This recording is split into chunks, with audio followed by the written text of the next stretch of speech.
ፍቅር እስከ መቃብር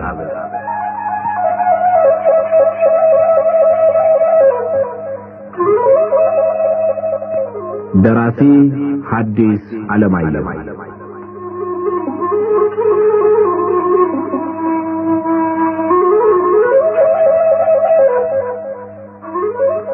ተራኪ ወጋየሁ ንጋቱ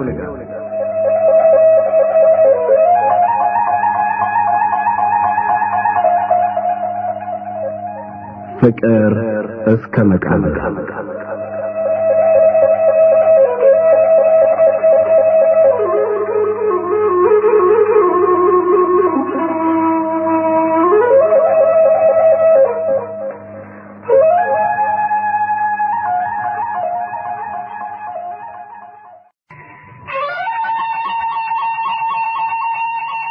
በዛብህ የተወራሪ መሸሻ ስቀው በደስታ ተቀብለውት በቅጽበት የተቆጡበትን ምክንያት ፈልጎ ለማግኘት ብዙ ጊዜ አልወሰደበትም። ተጠርቶ ገብቶ ውጣ እስኪባል ድረስ ፊታውራሪ የጠየቁትንና እሱ የመለሰውን ጎጆው ተቀምጦ አንድ ባንድ ሲመረምር ሰብለን አንቺ እያለ ከመናገሩ በቀር ሌላ ሊያስቆጣቸው የሚችል ነገር ስላጣ በዚሁ አንቺ በማለቱ የተቆጡ መሆናቸውን አረጋገጠና መጀመሪያ የፊታውራሪ ከንቱነት አስገርሞት ብቻውን ሳቀ። በኋላ ጠጣና ሂድ ያሉት ትዝ አለውና በጭራሽ ማስተናበታቸው ይሆን ወይስ ለጊዜው ስለተቆጡ ዝም እንድል የተናገሩት ይሆን አለ በሐሳቡ። ከዚያ ያ ጠጣና ሂድ የመጨረሻ ስንብት ይሆን እንደሆነ የሚያስከትለው አንድ ላይ ተሳስሮ ታሰበውና ቀስ እያለ ቅርታና የልብ ሽብር ይሰማው ጀመር። ትምህርቱን እንደጨረሰ አዲስ አበባ ሊሄድ የወሰነውን ውሳኔ ትቶ የፊታውራሪን ውለታ ለመክፈልና እሳቸውን ደስ አሰኝቶ እሱም ደስ ብሎት ዕዳ ወደ ኋላ ሳይተው ለመሄድ ያሰበው ሀሳብ ከንቱ ሆኖ መቅረቱና ምንም እንኳ ባይበድል በጎ ካደረጉለት ሰው ጋር በመጨረሻ ተቃይሞ መለያየቱ አንድ የሚያሳዝን ነገር ነው። ይልቁንም ከዚህ የበለጠ ልቡን ያባባው፣ ከዚህ ይልቅ ልቡን ያሸበረው ከሰብለ ወንጌል ከእናቷና ከሀብትሽ ይመር ጋር የነበረው የጨዋታ ማህበር፣ ከእነሱ ጋር የነበረው ጓደኝነት መቅረት ነው። ከሰብለም ይሁን ከወይዘሮ ጥሩ ወይም ከሀብትሽ ይመር ጋር ልዩ ልዩ ጉዳይ ኖሮት አይደለም። የለም፣ ይህ አይደለም። እንዲሁ ከሶስቱ ጋር በአንድ ላይ የነበረው ጓደኝነት ይህ ከዚያ በፊት አግኝቶት የማያውቅ ወደፊትም ምናልባት የማያገኘው የሴቶች ማህበርተኛነት መቅረቱን ሲያስብ ልቡ ተሸበረበት። ሰብለ ወንጌል፣ ወይዘሮ ጥሩና ሀብትሽ ይመር የሚሉትና የሚያደርጉት ሁሉ ከዛ በፊት ያላየው ብዙ ምስጢር፣ ብዙ ትርጉም እየያዘ ታየው። አንዳንድ ጊዜ ሰብለን ሲደክማት ወይም እናቷን ጨዋታ ሲያምራቸው እሱ ቁጭ ይልና ሲያወራ ወይዘሮ ጥሩ ይሰፉ እንደሆነ ወስፊያቸውን፣ ይፈቱ እንደሆነ እንዝርታቸውን፣ ያሳሱ ወይም ያባዝቱ እንደሆነ ጥጣቸውን፣ ያመለምሉ እንደሆነ አመልማሏቸውን ከፊታቸው ጣል ያደርጉና አንገታቸውን ትንሽ ዘንበል፣ አፋቸውን ትንሽ ከበድ፣ ጥርሳቸውን ትንሽ ፈገግ፣ አይናቸውን ትንሽ ወደ ጎን ገደም አድርገው እያዩ ሲሰሙ ቆይተው አንተ ጉደኛ ብለው የሚስቁት ሰብለ ወንጌል አንዳንድ ጊዜ እናቷ የፊታውራሪን እግር ጠብቀው ሀብትሽን እንድትጠብቅ አደራ ብለው ወደ ዘመድ ቤት ወጣ ያሉ እንደሆነ ነጠላዋን ወዲያ ጣል ታደርግና ያን ውብ አንገት ደረቷን አሳቁታ እየሳቀች እናበጀታ ስትለው እሱም የእሷን ያክል ባይሆን በመጠኑ እንደ መሳቅ ይልና እጇን ይዞ ያጻፋት በጣም ስለሚያምር እሷ እንደጻፈች ሁሉ ደስ ብሏት ቀና ብላ በአፋራም አይኖቿ ከትንሽ ፈገግታ ጋር አየት አድርጋው መለስ ስትልና በና አድርገህ ያዝ እንጂ የምትለው ሁሉ ድሮ ያላየው ብዙ ምስጢር፣ ብዙ ትርጉም ይዞ ስለታየው የሚሄዱን ነገር ሲያስብ ልቡን ባባት አለው። ከዚያ ሀብትሽ ይመር ታየችው። በተለይም እመቤቷ ጠብቂ ብለዋት ሲወጡ የምታደርገው ሁሉ ዘፈኗ፣ ሳቋ፣ ደስታዋ፣ ያሰበችውን ሁሉ ለማድረግም ለመናገርም ያላት ንጹሕና ነጻ ስሜት ያ ሁሉ ትዝ አለው። ወይዘሮ ጥሩ ከሌሉ ትእዛዛቸውን ጥሳ ሰብለንና በዛብህን ብቻቸውን ትታ ወደ ማድ ቤቷ ካልሄደች በቀር በዛብህ ማስተማር አይችልም ነበር።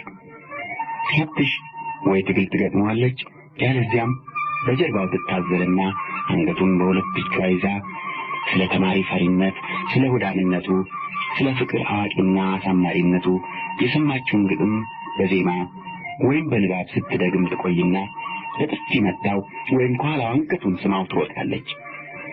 ሀብትሽ ይመር ግጥም ቶሎ የመያዝና ያለመርሳት ችሎታዋ በጣም የሚያስገርም ነበር። በዛብህ ሀብትሽ ብዙ ጊዜ አንገቱን እየያዘች ለተማሪ ከተገጠሙት ግጥሞች በዜማ እየመላለሰች የምትዘፍናቸው ትዝ አሉትና ብቻውን እንደተቀመጠ የቅርታ ፈገግታ ፈገግ አለ። ፍቅርማ ማን ያውቃል ከተማሪ በቀር ዱላ ሲያነሱበት ሆዱ ባይሸበር፣ ዱላ ሲያነሱበት ባይሆን ኖሮ ፈሪ እሰጥለት ነበር ነፍሴን ለተማሪ። ተማሪ አትውደዱ ሴቶች ልንገራችሁ፣ ድምፅ የሰማ እንደሆን ባንድ ተኝታችሁ ልባችሁን ይዞ እንዳይጠፋባችሁ። ጾም ስግደቱን ፈራሁ ለቄሰ እንዳልነግር፣ ለእናንተ ልናገር ስሙኝ ወይዛዝር። የደረሰብኝን ፍቅር አምሮኝ ስዞር፣ ከኔ ጎረቤቴ በቅርቤ ሲኖር ደበሎውን ለብሶ ሳየው ባሻገር፣ በግ እየመሰለኝ ከርፋፋ ጎፈር ትፍ እያልኩ ከፊቴ አበራው ነበር። መቼም አንዳንድ ቀን መሳሳት አይቀር፣ አንድ ሌት ተስቶኝ አብሬው ባድር፣ አገኘሁት ሆኖ እንደ ማራረቄ ፍቅሩ የሚያሰክር። ቆጨኝ ከነከነኝ ጸጥተኝ በምር ያጠፋሁት ጊዜ ከሌሎቹ ጋር። መውደድን እግዚአብሔር ስለፈቀደው መውደዴን አይደለም የምናዘዘው፣ መጥላቴን ነው እንጂ ከሱ ሌላ ሰው። ደበሎውን ለብሶ ተኔን የሚያዩት ምንም ቢያጎጥጡት ምንም ቢንቁት፣ ስጋ ከሚበሉት ጠጅ ከሚጠጡት ፍቅሩ 100 ጊዜ በልጦ አገኘሁት። ሽምብራ መቆርጠም ውሃ መጠጣት ነው መሰለኝ እኔስ የፍቅር አብነት። እንደ ሰማይ መና እንደ እግዚአብሔር ምግብ ቢበሉት ቢበሉት ከኔ አይጠገብ።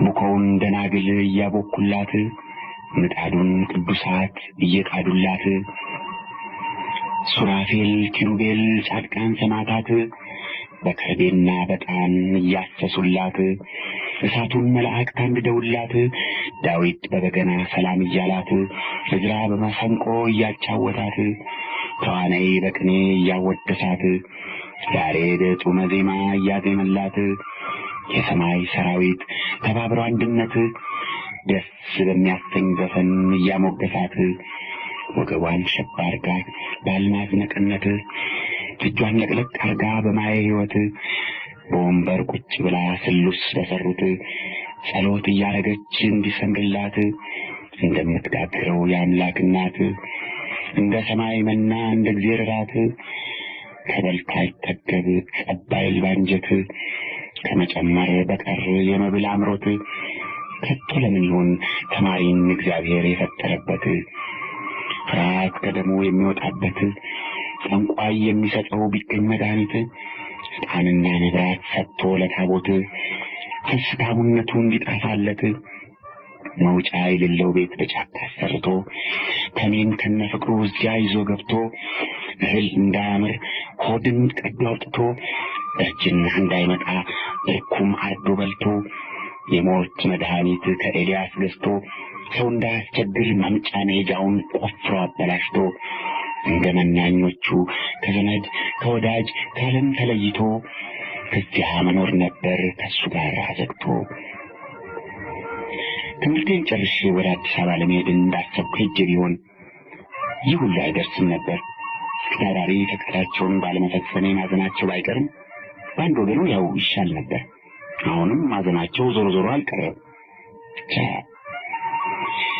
ይህ ሁሉ አይደርስም ነበር አለ በዛብህ። ሰብለ ወይዘሮ ጥሩና ሀብትሽ ያደረጉትና ያሉት አይኑ ፊት ሲንቀዋለል በጆሮ ውስጥ ሲንጫጫ ሲያይና ሲሰማ ቆይቶ እውነትም የፊት አውራሪ ያዘንና ቁጣ ዲማ የሄደለትን ትምህርት ጨርሶ ወደ አዲስ አበባ ሊሄድ በተነሳበት ጊዜ ሆኖ ቢሆን ኖሮ ተብለ ወንጌልን ማስተማር ሳይጀምር ከእሷና ከእናቷ ከሀብትሽ ይመር ጋር የተፈጠረው ጓደኝነት ሳይፈጠር ሆኖ ቢሆን ኖሮ ይህን ያክል ልቡ አይሸበርም ነበር።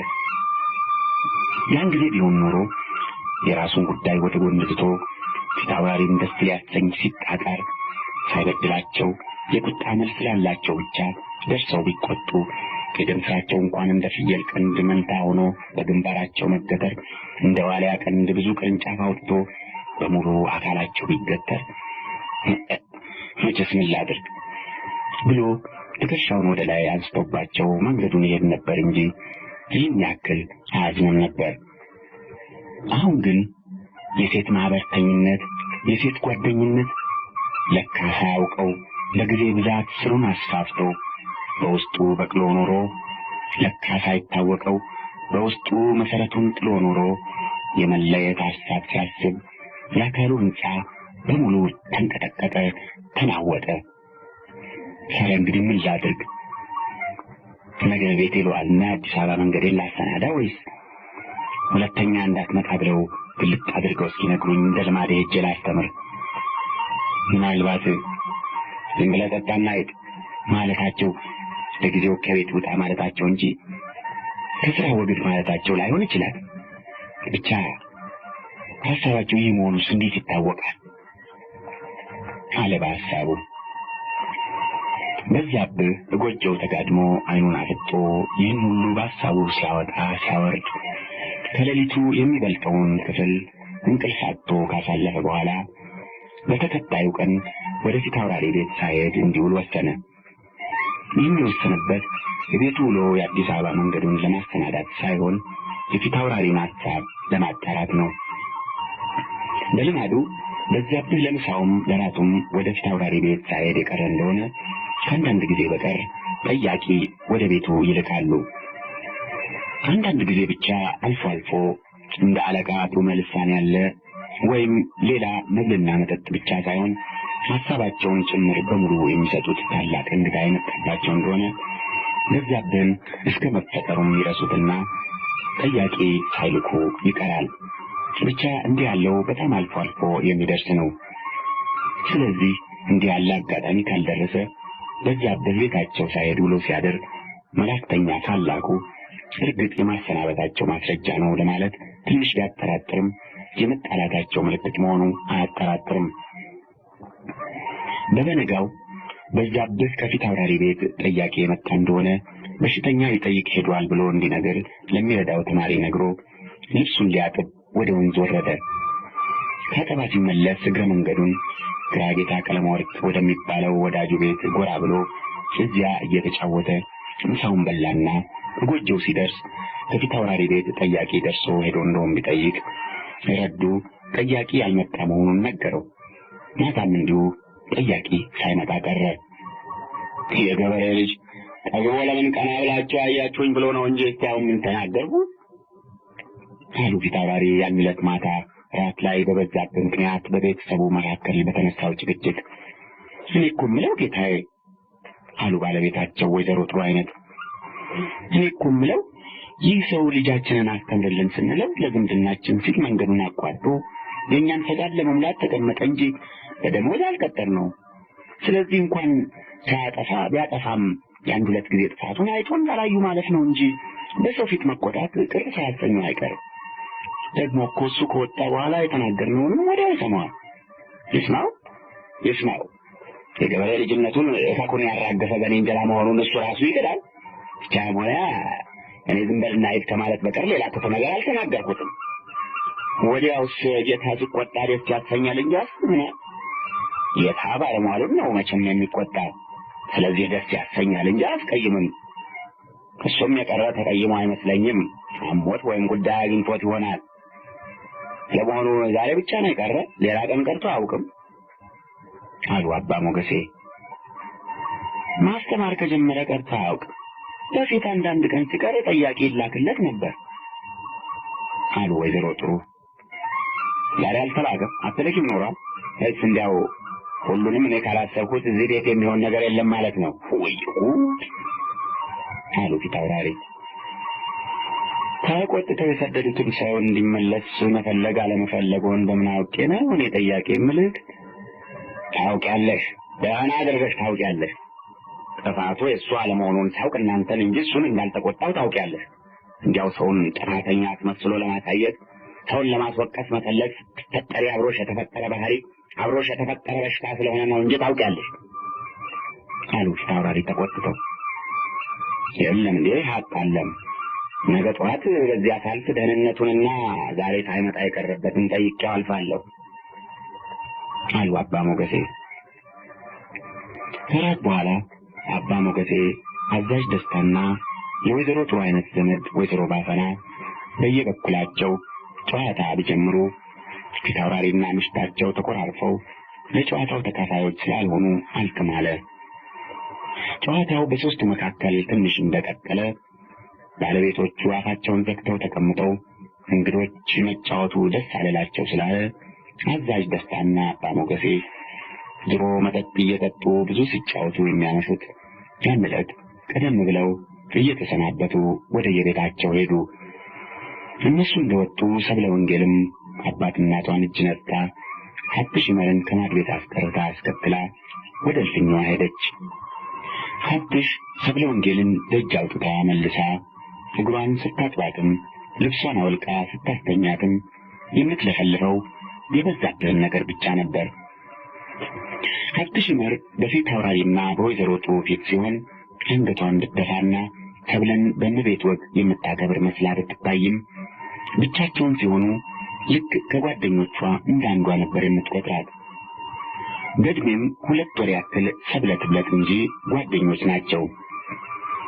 ካደጉ በኋላ ከሌሎች ሁሉ ንጽህና የምትወድ በመሆኗ ለሰብለ አልባሽና ተከታይ ሆና ተሰጠች። ከዚህ ሌላ ሰብለ ወንጌል ከአባቷ አጥር ውጭ ያለውን ዓለም ልክ በውስጡ ገብታ እንደምትኖርበት አድርጋ የምታውቀው የሚበልጠውን ክፍል በሀብትሽ አማካኝነት ስለሆነ በጣም ተወዳታለች። እንግዲህ አንደኛውን መቅረቱ ነው እንዴ አለች ሀብትሽ ይመር። ማን ያውቃል መቅረቱ ይሆናል አለች ሰብለ ወንጌል አይኗን ሳታረግብ ፊቷ ለተዘረጋው ባዶ ቦዘዝ አድርጋ ተክላ። አይ ጥሩ ልጅ ነበር። አይኑን ጭፍን አድርጎ ሲስቅ ዘርዛራ ጥርሱና ጉንጩ እንደተወጋ ወደ ውስጥ ሰርጎድ የሚለው ደስ ይለኛል። ደስ አይልም አለች ሀብትሽ አለች ሰብለ አይኗን እንደቦዘ የበዛባት ሳሳቅ ካያትና አያፈራም ባይሆን ተበልቶ የማይጠገብ ልጅ ነበር። ወይ ጉዴ! እስቲ አንድ ነገር ልጠይቅሽ ሰብልዬ፣ አትሸሽጊና አፈርሶንልሽ ያን ያክል ስትተቃቀፉ አንዳንድ ጊዜ በግራ በኩል ይቀመጥና እጁን በአንገትሽ ላይ አሳልፎ ቀኝ እጅሽን ይዞ ሲያስፍስሽ እንዲገላቸው ሲነቃቃ ያን ጊዜ ምንም አይሰማሽም አለች ሀብትሽ። ምን ይሰማኛል አለች ሰብለ የቅርታ ፈገግታ በፊቷ እየታየ። ብዙ የነበሩ አይኖቿ ወደ ሀብትሽ መለስ ሲሉ እንደገና ሕይወት እንደገና ውበት ሞልቶባቸው ነበር። እንጃ እኔ መቼም ወንድ እንኳንስ እንዲህ በደረቱ አስጠግቶ ይዞኝ እጄን ሲጨብጠኝ ልቤ ይሸበራል። ወጅ እባክሽ አንድ ቀንም በደረቱ አስጠቅፎኝ ያውቅ። እሱ በንጹህ ልቡ ሊረዳኝ አስቦ ነው እንጂ እሳት ቢያስብ በማማና ባንቺ ፊት እጄንና እጄን ይዛል። የራስሽን መስፈኝ ነው አለች ሰብለ ፊቷ ትንሽ ጠንከር ብሎ። ይኸውልሽ እውነቱን ስነግርሽ ጊዜ ብትቆጪ ነው። እኔ አልቆጣም፣ ብቻ እውነት አይደለም አልሁሽ እንጂ። እና አንድ ቀን እንኳን ቆንጠጥ አድርጎሽ አያውቅም ማለት ነው? ኧረ ጉንዳን ቆንጠጥሽ ጤፉ። እሱ እንደዚህ አያደርግም፣ ጨዋ ነው። ቢያደርግም ሁለተኛ እዚህ ቤት አይደርስም አለች ሰብለ እንደገና ትንሽ እንደመሳቅ ብላ። እንግዲህ ወይ አንቺ ውሸታም ነሽ ወይ እሱ በግ ነው። በይ ተነሽ ተኚ፣ እኔ ገብሬ ይጠብቀኛል። ልሄድለት እናቴ። የሆነ ሆኖ ዋሸራ ዙራምባ እያለ የሚያወራ እንዳይቀርብን እንዳይሄድብን እንጸልያለን። አይሄድም ግድ የለም አለችና አብሽ ሰብለን አስተኝታ ሄደች። በዛብህ 1 ዓመት ያክል በፊት አውራሪ መሸሻ ቤት እየተመላለሰ ምሳውንም እራቱንም እየበላ ሲኖር ሰብለ ወንጌል ካሽከሮች እንዳንዱ እንዲሁ በሩቅ እያየች ታውቀዋለች እንጂ እሱን የመውደድ ይሁን የመጥላት ስሜት አልነበራትም።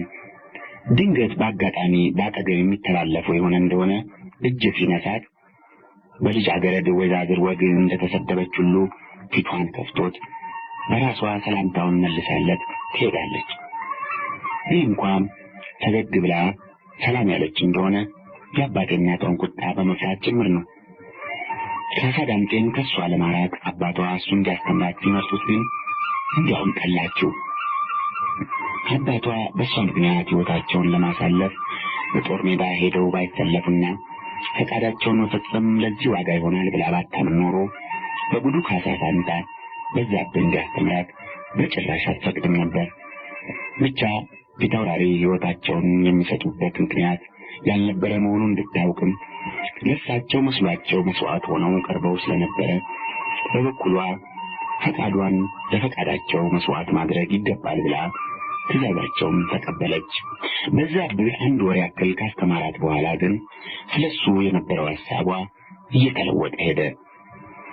እንደ ተለጎመ ከበሮ ቃለ እግዚአብሔር ሲነሳ ብቻ የሚጮህ መስሏት የነበረው ለዛ ያለው ጨዋታ የሚያውቅ መሆኑን ስታይ አንገቱን ደፍቶ ትምህርቱንና ጸሎቱን ብቻ የሚያሰላስል ቀዝቃዛ መናኝ መስሏት የነበረው ሕይወትና ሙቀት ያለው ወጣት መሆኑን ስታይ ከዚህም ሁሉ ይልቅ በጨዋታውና በሚያደርገው ሁሉ ነገር ራሱን ለማስደነቅና ከፍ ብሎ ለመታየት ሌሎችን እንዳያኮስስ ወይም ሌላ ሰው ስሜት እንዳይነካ የሚጠነቀቅ መሆኑን ስታይ ስለሱ የነበረው ሐሳቧ እየተለዋወጠ ሄደ።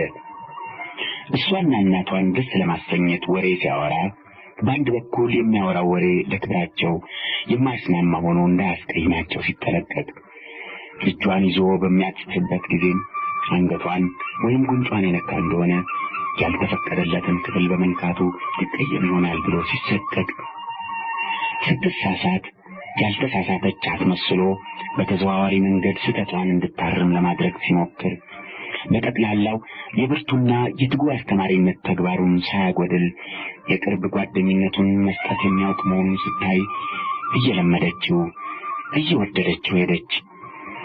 ከብሽ ይመር እንዳለችው ቆንጥጧት ወይም ጎንጧት በቃልም ይሁን በሌላ ምልክት የፍቅር ስሜቱን አሳይቷት ሳይሆን እንዲሁ ባጠገቧ ሆኖ ሲረዳት ሲደግፋት አይዞሽ ሲላት ሲያጫውታት ለመደችና እንዲሁ ባጠገቧ መሆኑ ከዚያ በፊት ከምታውቀው ጓደኝነት ሁሉ ትንሽ ሙቀት ሕይወት ያለው መሆኑን አሳያትና ድንገት ተለይቷት 1 ቀን ሲውል ድንገት ካጠገቧ ስታጣው የሙቀት ልብሷን ከላይዋን እንደተደፈረች ብርድ ተሰማት።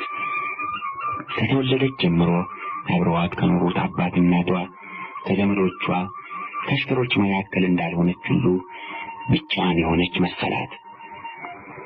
ለምን እንዲህ ቅር አለኝ? ለምን ልቤ እንዲህ ተሸበረ? አንደኛውን ብሄድ ምን ይቀርብኛል? አለች ሰብለ በሐሳቧ አልጋዋ ላይ በጀርባዋ እንደተኛች። ዓይኗን ወደ ላይ በጨለማ አፈጣ። በዚያ ዓይን ቢወጉ በማይታይበት ጨለማ በዛብህን ብቻ ታይ ነበረ። በዛብህ ብቻ አንድ ጊዜ ቁጭ ብሎ ሲያወራ፣ አንድ ጊዜ ዓይኖቹን ጭፍን ጉንጮቹን ወደ ውስጥ ሰርጎት አድርጎ ሲስቅ፣ አንድ ጊዜ እጇን ተጠንቅቆ ይዞ ሲያቅፋት፣ አንዳንድ ጊዜ ዓይኖቻቸው በጎን ሰርቀው ሊያዩ ሲሞክሩ ድንገት ይጋጩና የእሱ ቀድመው ሲሸሹ ወዲያው የእሱ አደረጋገጥ ጭምር እየተለዋወጠ ወለል ብሎ ይታያት ነበር። ለመሄዱ ቆርጦ ይሆን? አንድ ጊዜ ቢመጣ ባይሆን ቅዳሴ ማርያም ትምህርቴን እስክጨርስ እንዲቆይ ነግረው ነበር። ብቻ እንዴት ብዬ ነግረዋለሁ? እባክህ ትምህርቴን እስክጨርስ እንኳ ቆይልኝ። የለም እንኳ ስል አብሬያት እንድሆን ፈልጋለች ይችላል። እባክህ ትምህርቴን አስጨርሰኝና ሂድ፣ ይህ ይሻላል አለች ሰብለ ምናልባት በዛብህ የመጣ እንደሆነ ራሷን ሳታጋልጥ አብሯት እንዲቆይ የምትጠይቅበትን ቃል መምረጥ አቅቷት ስትቸገር ቆይታ ሰብለ ወንጌል የበዛብህን ነገር ስታነሳ ስትጥል እንቅልፍ ሳይወስዳት እስከ እኩለ ሌሊት ቆይታ ከዚያ በኋላ ቅዠት የሞላበት የማያሳርፍ እንቅልፍ ተኛች። በዛብህ በበነጋውም ለምሳ አልመጣም። ብቻ አባ ሞገሴ ጠዋት ወደ ቤተ ክርስቲያን ሲሄዱ በቤቱ በኩል አልፈው በተቀዳሚው ቀን ሳይመጣ በመቅረቱ ሴቶችም እመቴም መስጋታቸውን ነግረውት ወዳጁ የሚሆን ሰው ከከተማ ውጪ ስለታመመ ለመጠየቅ ሄዶ የነበረ መሆኑንና ከሰዓት በኋላ ለማስተማር የሚመጣ መሆኑን ምሳ ላይ ስለተናገሩ የሁሉም ሐሳብ ትንሽ አረፍ አለ።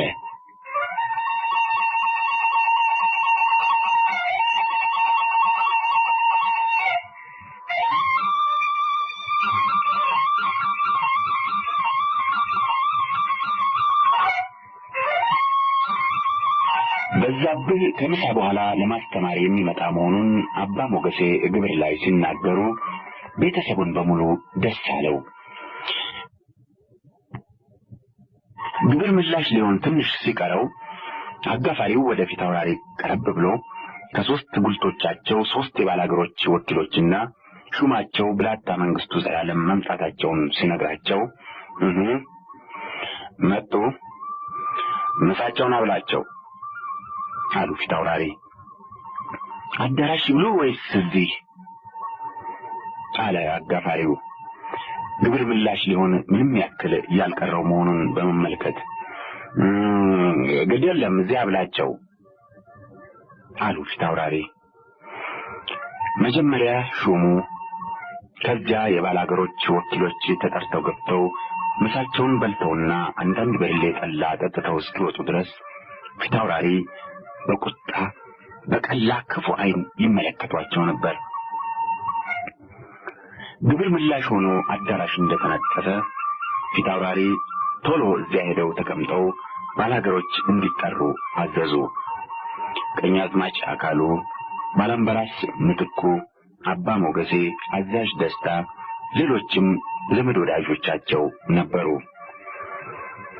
ጉዱ ካሳ ሰብለ በምትማርበት ሄዶ አክስቱንና እሷን ሰላም ካለ በኋላ ፊት አውራሪ ከባላገሮች ጋር ወደሚጨቃጨቁበት ወደ አዳራሽ መጥቶ ተጨመረ። እስቲ እባክህ አሽከሮችን ብልክ አጉላልታችሁ አንገላታችሁ ባዶ እጃቸውን የመለሳችሁበትን በፋሲካ ምድር እናንተ በየቤታችሁ እያረዳችሁ ስጋ በልታችሁ ስትውሉ እኔ ሽሮ በልቼ እንድውል የፈረዳችሁብኝ በምን ምክንያት መሆኑን ንገረኝ አሉ ፊት አውራሪ ሹሙን በብርቱ ቁጣ እየተመለከቱ። እኔ ጌታዬ የመንታ እናት ተንጋላት ሞት እንደሚሉት ተረት እዚህ ጌታዬን ደስ ለማሰኘት እዚያ ባላገሮች ቀንበር ከበደን እንዳይሉ ለማድረግ ብሞክር ከሁለቱም ወገን ወቀሳ እንጂ ምስጋና አላገኘሁም። የጌታዬ አሽከሮች ተልከው ሲመጡ እነሱን ይዤ በሶስቱም ጉልቶቹ እየዞርኩ ባላገሮችን እየሰበሰብኩ መልእክቱን አድርሻለሁ። ለመስቀልና ለገና ያዋጣን ፍሪዳ እየገዛን ሰጥተናልና አሁን እንደገና ፍሪዳ መግዛት አንችልም ቢሉ አይሆን አንዳንድ ቡክትና ማር ወይም ቅቤ ይዛችሁ ሄዳችሁ ችግራችሁን አመልክቱ ብያቸው ነበር። ነገር ግን ሁሉም አንድ ላይ ሆነው አንችልም አሉ። ስለዚህ ከኔ የጎደለ ነገር የለም። ድካሜን ሁሉ ከጌታዬ ተልከው መጥተው የነበሩት አሽከሮች ያውቃሉ። አሁን ከሶስቱ ጉልቶቹ አገር እየመረጠ የላካቸው ይሄው 3 ሰዎች መጥተዋል። እነሱ ይጠየቁ አሉ ብላታ መንግስቱ ዘላለም። አሽከሮችማ እኔን አክለው እኔን መስለው ወደ እናንተ የተላኩት አሽከሮችማ በገዛ ጉልቴ በገዛ ሀገሬ አንድ እንጀራና አንድ ዋንጫ ጠላ የሚላቸው አጥተው በራብና ጥም ሲጉላሉ ሰንብተው ተመልሰዋል። ብቻ ይሄ የሆነበትን ምክንያት በኋላ ትነግሩኛላችሁ። ግድ የለም አሁን በፋሲካ ምድር ሳልገድፍ ጾም ሳይፈታልኝ እንድውል የተደረገበትን ምክንያት ልወቀው አሉ ፊት አውራሪ ባላገሮችን በቀላ ዓይን እየተመለከቱ። ድሀ ምንጊዜም ቢሆን ሞልቶለት አያውቅም። ምንጊዜም ቢሆን ከድሀ ጉድለት ከጌታ ምሕረት ተለይቶ አያውቅም። ስለዚህ አልሞላልን ብሎ አጥፍተናል። ጌታችን ምሕረት እንዲያደርጉልን የምንለምነው አለና ከባላገሮቹ አንዱ ራሱን እስከ ጉልበቱ ዝቅ አድርጎ ሲያጎነብስ ጓደኞቹም አብረውት አጎንብሰው ምሕረት ይለምኑ ጀመር። ለአጋት ይጫወቱብኝ፣ ይልቅ ተነሱ፣ ቀና በሉ አሉ ፊት አውራሪ እንደተቆጡ። የልባቸውን ሰጥታችሁ አሁን ከአንገት በላይ ምሕረት ልመና ወቅቶ በቅቤ እንደሚሉት ተረት ነው። ለመስቀልና ለገና ፍሪዳ የሰጠ ባላገር ለፋሲካ አይሰጥም ብሎ አዋጅ አወጀ ማለት ነው። እናንተ ያወጃችሁት አዋጅ ይሆናል። መቼም ባላገር ሲጠግብ ወሰኑን አያውቅ። ባላገር እንዲህ ያለ አዋጅ አውጆ እንደሆነ ንገረኝ። ከዚያ በኋላ እናንተ ገዢዎች፣ እኛ ተገዢዎች እንሆናለን። እሱ እንኳ አንዳንድ አላዋቂ ወጣቶች የተናገሩት ነው እንጂ ከአስተዋይ ሽማግሎች እንዲህ ብሎ የተናገረ ስለሌለ ብላታ መንግስቱ እዚህ በጌታችን ፊት ሊደግመው አይገባም ነበር። አሁን እኛ ብሎ ሁለተኛው ባላገር ንግግሩን ሊቀጥል ሲል ኧረ ለመሆኑ አሉ ፊት አውራሪ አቋርጠው፣ ኧረ ለመሆኑ እነዚህ ጉልቶች የደም ዋጋ የነፍስ ዋጋ መሆናቸውን አታውቁም? ከአያቶቼስ ከኔ ተራራ ዞረን ወንዝ ተሻግረን አቀበት ወጥተን ቁልቁለት ወርደን በሩቅ በቅርብ ዘምተን በጦር ሜዳ ደረታችንን ለመድፍ አንገታችንን ለሰይፍ ሰጥተን እንዲህ አድርገን ያገኘናቸው የነፍሳችን ዋጋ እንጂ እዚህ ቁጭ ብለን ሆዳችን እስኪነፋና በስና እስኪይዘን እየበላን እየጠጣን ፍየልና ጥጃ ዝንጀሮና ጦጣ ወይም አህያ እየጠበቅን ያገኘናቸው አለመሆናቸውን አታውቁም? ታዲያ ነፍሳችንን ሰጥተን ለዓመት በዓል ሙያ አንዳንድ ፍሪዳ ብንጠይቅ ይብዛብን? ወይ ጉድ! ግሩም እኮ ነው። አይቆጡና አይጣሉም ጌታችን አሉ ከባላገሮቹ ሳይናገሩ የቆዩት ሽማግሌ። እኛ ያለሱ እሱም ያለኛ መኖር ስለማንችልና እየተጣሉም አብሮ መኖር የልብና የአእምሮ በሽታ ስለሆነ አይጣሉም፣ አይቆጡም። አለባብሶ ቢያርሱ ባረም ይመለሱ እንደሚሉት ተረት ነገ የሚገለጠውን ዛሬ አለባብሰን ብናልፈው ነገ ደግሞ ችግር ተፈጥሮ እኛም እንደገና ተቸገርን ብለን እንዳንመጣቦ ጌታችንም እንደገና ሰላሙን እንዳያጡ ከመጣን አይቀር በሶስቱ ጉልቶቹ የሚኖረው ሕዝብ የተቸገረበትን ግልጥ አድርገን እንንገሮና ጌታችን እግዚአብሔር ባሳየው መንገድ ውሳኔውን ወስነው ይስጡን። ቀደም ብላታ መንግስቱ ያለው አንዳንድ አላዋቂ ወጣቶች የተናገሩት አይደለም፣ በሶስቱ ጉልቶቹ የሚኖረው ሕዝብ ሁሉ የሚለው ነው። ዘመን ከተለወጠ በሶስቱ ጉልቶቹ የምንኖር ድሆቹ ለመስቀል 3 ለገና 3 ፍሪዳ ከብቶቻችንን እየሸጥን ከፍለናል። ይህም ርስት የሚያርስ እርቦ በጉልት ተቀምጦ የሚያርስ ገመታ ከምንከፍለው ሌላ ነው። በዚያ ላይ ለወረዳ ለምስለኔ ለጭቃሹም የምንከፍለው የገንዘብና የጉልበት ዕዳ አለ። ይህን ሁሉ አንችለው። በተለይ ዘንድሮ እግዚአብሔርም ተቆጥቶን እህል ብንዘራ በቡቃያው ትል ከዚያ የተረፈው በሚሰበሰብበት ጊዜ በረዶ ስለወረደበት እንዲሁ እጃችንን አጨብጭበን ወደ የቤታችን ገባን። እግዚአብሔር በዚህ ብቻ ቢምረን እንኳ ባላማረርን ነበር። ይኸው አሁን በሀገራችን የከብት በሽታ ገብቶ ከብቶቻችን በየቀኑ ከእያንዳንዳችን አንድም ሁለትም ሲሞቱ ቆመን እየተመለከትን እናለቅሳለን። በሽታውን በመፍራት ስጋቸውን እንኳ አንበላውም። የሞቱትን ከብቶች ስጋ የበላ አውሬም ይሁን ውሻ ወዲያው ይሞታል። በእንደዚህ ያለ የሚያሳዝን ሁኔታ ነው ያለን።